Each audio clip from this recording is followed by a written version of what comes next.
पति का धर्म क्या है कि वो अपनी पत्नी को कलंक से अच्छा। धोबी ने सीता मां पे लगा दिया आरोप। अब जब आरोप लगा, अच्छा एक बात बताओ,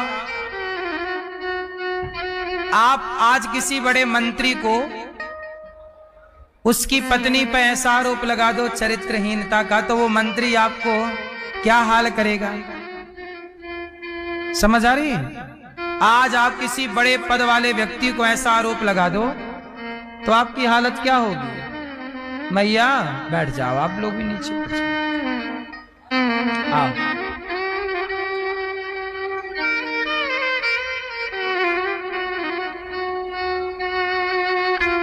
और कहां है? तो जरा बताओ कि आज आप किसी को कुछ बोल दें बड़े पद वाले को तो क्या हाल होगा? लेकिन राम जैसे बड़े व्यक्ति को एक सामान्य धोबी ने बोल दिया। राम जी चाहते तो धोबी को मरवा डालते, नहीं मरवाया। क्यों? उसने आरोप लगाया था। यदि धोबी को मरवा देते तो आरोप सिद्ध हो जाता, इसलिए कहा कि आरोप लगा है, एक समय बाद सिद्ध कर देंगे कि आरोप गलत है। अभी तब तक के लिए आप चले जाओ। सीता मां का भी मन था कि मैं संतों के यहां अपने बच्चों को जन्म दूं। उस समय सीता मां गर्भवती थी, और गर्भवती नारी को ज्यादा परेशान नहीं करना चाहिए क्योंकि वो प्रभाव बच्चे पे पड़ता है। तो राम जी ने अभी बोला कि अभी बच्चे पेट में है, अभी धोबी को अपन लोग जवाब नहीं देते, किसी को कोई जवाब देने की जरूरत नहीं है, शांति से अभी वनवास जाओ। जब बच्चे प्रकट हो जाएंगे तब फिर जवाब दिया जाएगा। और जब राम जी, जब सीता मैया के बच्चे हो गए लवकुश, तब सीता मां ने जवाब दिया कि हे पृथ्वी मां, यदि मैं पवित्र हूं तो आप मुझे अपनी गोद में स्थान दे दो। पृथ्वी मां ने गोद में स्थान दिया और सीता मैया सबकी आंखों के सामने पृथ्वी माता पर समा गई। क्यों? सीता मां पवित्र हैं। अब सवाल ये खड़ा हुआ कि जो लोग कह रहे थे सीता जी गलत हैं, अच्छा राम जी कह रहे थे सीता जी गलत हैं कि लोग कह रहे थे? राम जी तो कभी नहीं बोले, राम जी को कोई दिक्कत नहीं थी। उस समय यदि लड़ाई झगड़ा करते, सीता मां गर्भवती थी, तो गर्भवती थी तो अभी गर्भ में बालक थे। उस समय सीता मां अग्नि परीक्षा दे नहीं सकती थी, बताओ, क्योंकि परीक्षा सीता जी की थी, उन बच्चों की परीक्षा थोड़ी थी। और उनके पेट में अभी बालक है, तो बच्चे को सुरक्षित सुव्यवस्थित पहले संसार में आने दो। आने के बाद सीता मां ने परीक्षा दी और सबके मुंह पे ताला लग गया। अब लोग आरोप राम जी पे लगाते हैं कि राम जी ने क्यों वनवास भेज दिया किसी धोबी के चक्कर में। अरे भाई, राम जी राजा हैं, राम जी राजा भी हैं और पति भी हैं। अब बताइए कि प्रजा की बात सुनना राम जी का धर्म है, राजा का धर्म है कि नहीं? यदि राम जी सीता मां को वनवास ना भेजते तो प्रजा क्या आरोप लगाती कि राम जी तो मनमाने राजा हैं, जो मन में आता है वो करते हैं, प्रजा की तो सुनते नहीं। तो राम जी ऐसे आदर्श राजा हैं कि प्रजा की खुशी के लिए अपने परिवार का परित्याग कर दिया। अब आप लोग कहते हैं कि परिवार का अच्छा एक बात बताओ, आप लोग उंगली उठाते हैं, आप लोग मतलब कुछ लोग उंगली उठाते हैं राम जी ने पत्नी को वनवास क्यों भेजा। एक बात बताओ, सीता मां के पिता कौन है? जोर से, क्या जनक जी ने ऑब्जेक्शन लिया? जब लड़की के बाप को दिक्कत नहीं है तो तुम्हारे पेट में काहे दर्द हो रहा है? मरे जा रहे हो तुम। पहला। दूसरा सुनो, राम जी जंगल ही क्यों गई? चाहती तो मायके चली जाती जनक जी के यहां। राम जी ने अपने से दूर किया था, मायके जाने की मनाही नहीं थी। सीता जी चाहती तो मायके भी। और एक बात और बताऊं, संयोग देखिए, जब सीता मैया का वनवास हो रहा था उस समय जनक जी अयोध्या में ही थे। उस समय सीता मैया के पिता जनक जी कहां थे? अयोध्या में ही थे। और जनक जी चाहते तो राम जी से बोलते कि आपने मेरी बेटी के साथ गलत किया, उसे गर्भावस्था में दूर कर दिया। पर जनक जी ने जान लिया कि इस समय मेरी बेटी की भलाई इसी में है। वो परिस्थिति क्या थी वो आप समझ नहीं पाएंगे। राम को समझना शंकर जी की पत्नी माता सती राम को नहीं समझ पाई। जो शिव की पत्नी उन्हें मोह हो गया, तो आप और हम कितना समझ पाएंगे राम और सीता को। एक बात और बताऊं, राम सीता कभी अलग होते ही नहीं। गिरा अरथ जल बीच सम कहियत भिन्न न भिन्न। राम सीता कभी अलग अलग, बोलो मेरी मां, नहीं होते। केवल यह एक लीला थी। अच्छा, सीता मां वनवास क्यों गई मैं कई बार बता चुका हूं आपको। एक छोटी सी कथा है, फिर सुनाई देता हूं। एक्चुअली हुआ क्या कि पद्म पुराण में एक कथा है कि सीता मैया जब बच्ची थी छोटी सी, तब सीता मैया ने जंगल में एक तोती और तोते को देखा। तोती तोता सुंदर राम कथा कह रहे थे, तो तोती को धीरे से सीता जी ने पकड़ लिया, पिंजरे में डाल लिया। सीता जी ने बहुत पूछा कि तुम ये कथा कहां सीखी हो? बोले वाल्मीकि जी ने सुनाई, हम सुनते थे, उड़ के यहां आ गए। सीता जी बोली तुम बहुत अच्छी तोती हो, हम तुम्हें सोने का पिंजरा देंगे, अनार के दाने खिलाया करेंगे, जो तुम कहोगी खिलाएंगे, हमें रोज कथा सुनाओ। तोती कथा सुनाने लग गई। पर तोती बोली सीता जी मुझे छोड़ दो, मैं घुट रही हूं इस पिंजरे में। सीता जी ने नहीं छोड़ा और बेचारी वो तोती तड़प तड़प के उस पिंजरे में, वो गर्भवती थी। तब तोती के तोते ने, ये बात लिखी है पुराणों में, तोती के तोते ने शाप दिया कि सीता तुमने मेरी पत्नी को गर्भावस्था में मेरे से दूर कर दिया, जाओ मैं तुम्हें शाप देता हूं, जब तुम गर्भवती होगी तो तुम अपने पति से दूर हो जाओगी और कारण मैं ही बनूंगा। वही पक्षी तोता अगले जन्म में धोबी बन के आया, जिसके कहने से सीता मां का वनवास हुआ। और वही धोबी त्रेता में धोबी बना और द्वापर में भी वो धोबी बना, और धोबी कंस का बना। आज कृष्ण के हाथों उसी धोबी का उद्धार हुआ है। जो कंस के कपड़े धुलता, भगवान बोले कि धोबी भैया कपड़ा दे दो, बोला बाप की राज में देखा है, मारा एक भगवान ने, आज उसकी सदगति हुई। तो एक कथा से दूसरी कथा जुड़ी होती है, चूंकि हम जानते नहीं इसलिए परेशान हो जाते हैं। इसलिए मेरी मां, भगवान की कथाएं हरि अनंत, हरि कथा अनंत। राम सबके समझ के परे हैं। सीता मां के अपने कर्मों का फल था जो भोगना पड़ा वनवास में पति से दूर रहकर। इसमें ना राम का दोष है, ना उस धोबी का दोष है, ना किसी का। वो अपने ही कर्मों का। पक्षी को पिंजरे में डाला।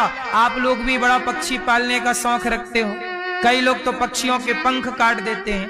तुम्हारे भी पंख कटेंगे, किसी की उड़ान क्यों रोकना है? पक्षी पालना है तो घर के आसपास वृक्ष लगा लो, अपने आप पक्षियां आना शुरू हो जाएंगे। बड़ा पेड़ पौधा लगा पालो, ऐसे पिंजरे में नहीं रखना चाहिए। भाई मुझे लगता है कि किसी की आजादी मैं क्यों छीनूं? पक्षी की आजादी है, वो आकाश में उड़ रहा है, मैं क्यों पिंजरे में कैद करूं उसे? उसने कौन सा गुनाह किया है कि उसे 20 साल से किसी के घर पक्षी है तो 20 साल की उसको सजा है या नहीं? अब ये सजा तुम्हें भी भोगनी पड़ेगी।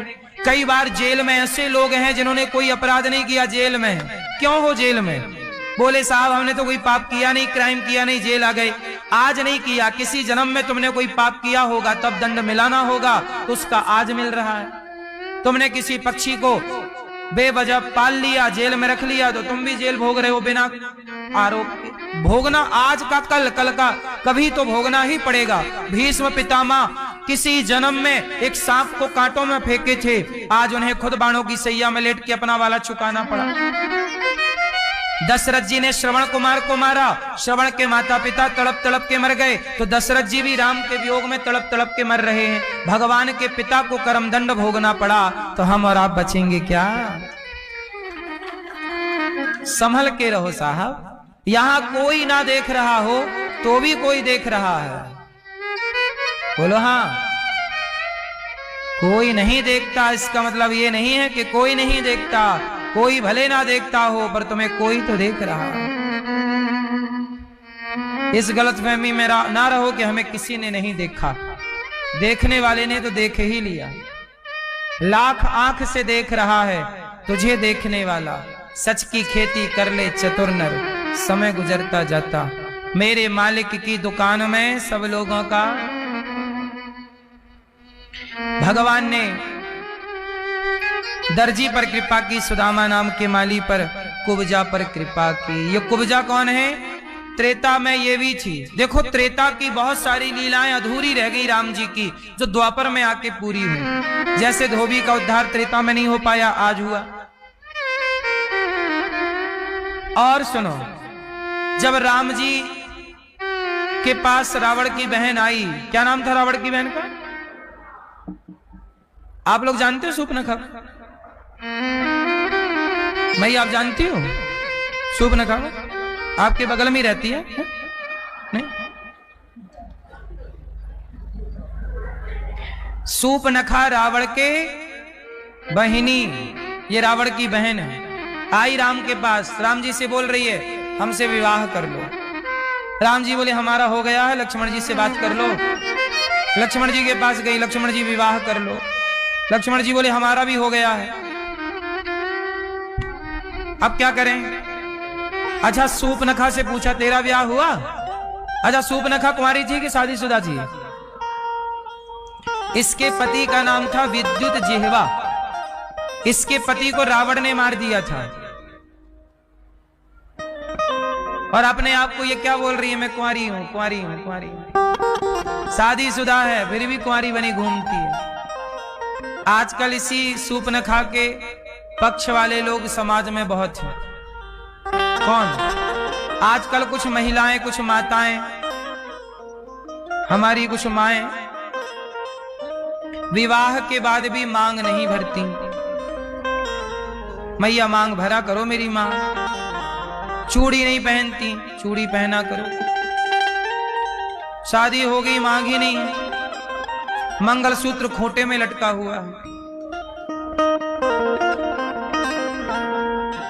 सूर्पनखा बोली कि विवाह कर लो। राम जी बोले नहीं करेंगे। यही सूर्पनखा की नाक कान काट के भेज दी। बाद में इसने तपस्या की, और तपस्या करके ब्रह्मा जी से कहा कि मुझे राम चाहिए पति के रूप में। बोले इस जन्म में तो नहीं, अगले जन्म में कृष्ण के रूप में राम तुम्हें मिलेंगे। वही सूर्पनखा इस जन्म में कुब्जा बनी, और आज भगवान कृष्ण गए, बोले सुंदरी चंदन दे दो। कुब्जा की कुबड़ निकली थी, कुब्जा की कुबड़ ठीक की, कुरूपणी थी, स्वरूपवान बना के भगवान ने कुब्जा पर कृपा की। त्रेता वाली सूर्पनखा कृपा कब हुई? द्वापर में, जब वो कुब्जा बनकर आई। कृष्ण ने कृपा की। राम और कृष्ण दोनों एक ही हैं। ये कुछ कथाएं, कुछ लीलाएं ये बताती हैं कि राम जो कृष्ण है, जो राम है वही कृष्ण है। राम की कुछ लीलाएं अधूरी थी, तो कृष्ण जी ने राम कृष्ण बन के पूरी कर रहे हैं।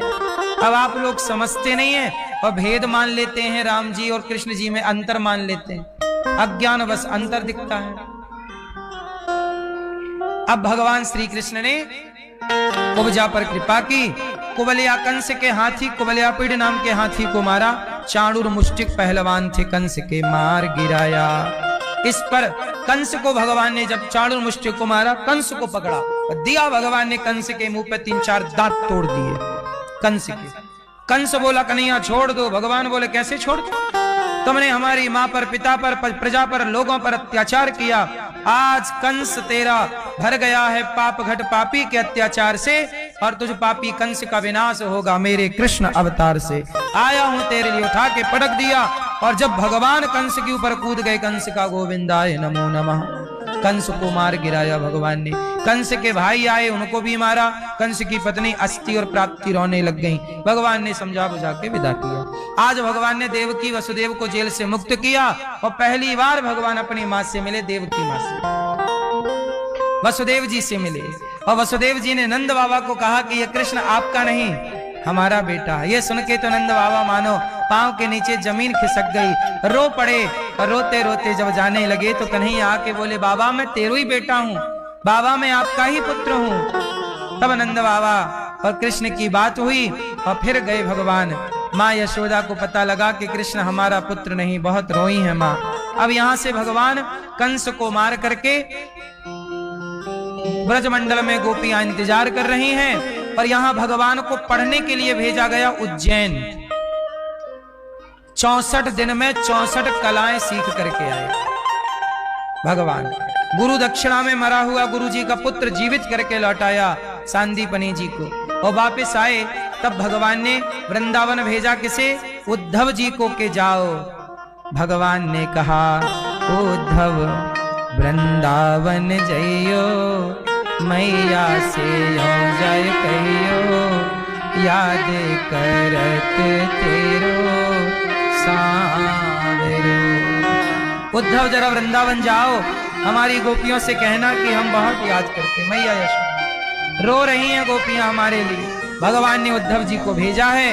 उद्धव जी चले वृंदावन और गोपियों के पास आए, मैया यशोदा से मिले, बड़ा ज्ञान लेकर आए। पर प्रेम के आगे उद्धव का ज्ञान भी फीका पड़ गया और गोपियों के प्रेम में उद्धव जी भी रंग गए। आए एक दिन के लिए थे, 6 महीने रुके। अच्छा बताओ, ज्ञान बड़ा है कि प्रेम बड़ा है? क्या बड़ा? ज्ञान बंदर के बच्चे के जैसा है और प्रेम बिल्ली के बच्चे के जैसा। कैसा? बंदर का बच्चा होता है, बंदर अपनी मां को पकड़ता है, बंदरिया कभी बच्चे को नहीं पकड़ती। इस पेड़ से उस पेड़ में छलांग मारेगी तो बंदरिया नहीं पकड़ती, बच्चा पकड़ता है मां को। और बच्चे की पकड़ कमजोर हो गई तो गिरने की संभावना है। तो ज्ञानी भगवान को वैसे ही पकड़ता है जैसे बंदर का बच्चा मां को पकड़ता है। ज्ञानी भगवान को पकड़ता है, जबकि बिल्ली में उल्टा है। बिल्ली के बच्चे को बिल्ली 7 घर घुमाती है, तब बिल्ली के बच्चे की आंखें खुलती हैं। अच्छा एक बात बताओ, बिल्ली का बच्चा बिल्ली को पकड़ता है कि बिल्ली बच्चे को पकड़ती है? मां बच्चे को पकड़ती है। यहां बच्चा मां को, पर बंदर में बच्चा मां को पकड़ता है, बिल्ली में बिल्ली मां बच्चे को पकड़ती है। अब एक बात समझाऊं, एक मेला, एक माँ और बेटे मेला गए, तो बताओ मेला में बच्चा माँ का हाथ पकड़ता है कि माँ बच्चे का हाथ? यदि बच्चे ने माँ का हाथ पकड़ा तो बच्चा कभी भी माँ का हाथ छोड़ के खिलौनों की दुकान में घुस जाएगा, छोटा बच्चा। इसलिए मेला में बच्चा माँ का हाथ नहीं पकड़ता, माँ जिम्मेदारी से बच्चे का हाथ पकड़ती है। ज्ञानी भगवान को पकड़ता है और भक्त भगवान को नहीं पकड़ता, भगवान भक्त को पकड़ते हैं। ये ज्ञान में और प्रेम में अंतर है। ज्ञानी ईश्वर को पकड़ता है और प्रेम में, भक्ति में भगवान हमें पकड़ते हैं। इसलिए तो कहते हैं कि प्रभु हम आपको नहीं पकड़ेंगे, आप पकड़ लो हाथ बनवारी, नहीं तो डूब जाएं। हे प्रभु आप पकड़ लीजिए। अच्छा मैया ये बताओ, भगवान को अवतार क्यों लेना पड़ा? क्यों? आप बताओ बेटा, भगवान को अवतार क्यों लेना पड़ा? बताओ हैं? क्यों लेना पड़ा? धर्म की जब जब हो ये धर्म की हानि, बाढ़हि असुर अधम अभिमानी, परित्राणाय साधूनां विनाशाय च दुष्कृताम, धर्म संस्थापनार्थाय संभवामि युगे युगे, यदा यदा हि धर्मस्य ग्लानिर्भवति भारत, अभ्युत्थानम धर्मस्य तदात्मानं सृजाम्यहम्। भगवान कब कब अवतार लिए? जब जब भगवान को अवतार लेने की जरूरत पड़ी। राम का अवतार क्यों लिया? धर्म की हानि रावण कर रहा था। कृष्ण का अवतार क्यों लिया? धर्म की हानि दुर्योधन, दुशासन और कंस कर रहा था। जहां धर्म की हानि होती है, इसका सीधा सार्थ ये निकालो कि धर्म के रक्षक आप और हम नहीं हैं, धर्म के रक्षक भगवान ही हैं। धर्म के रक्षक कौन? अच्छा, धर्म के रक्षक भगवान हैं, इसका मतलब ये नहीं है कि हम धर्म पर ना चलें। अच्छा एक बात बताओ, भरी सभा में जब द्रौपदी के कपड़े उतारे गए, वहां पर साक्षात धर्म बैठे थे। कौन बैठा है? धर्मराज युधिष्ठिर। बोलो हां, धर्मराज युधिष्ठिर, धर्म बैठा है वहीं और अधर्म हो रहा है। और ऐसा अधर्म हुआ कि उस अधर्म को धर्म भी नहीं रोक पाया। बोलो हां, ऐसा अधर्म हुआ कि उस अधर्म को किसने नहीं रोका? धर्म ने भी नहीं रोका। सोचिए, जहां धर्मराज स्वयं बैठे हैं, जहां धरती के सबसे बड़े दिग्गज पितामह भीष्म बैठे हों, गुरु द्रोणाचार्य बैठे हों, वहां धर्म हो रहा, द्रौपदी का अपमान हो रहा, लेकिन उस अधर्म को रोकने की ताकत किसी में नहीं है। किसने रोका? धर्म के पास भी अधर्म को रोकने की ताकत नहीं है।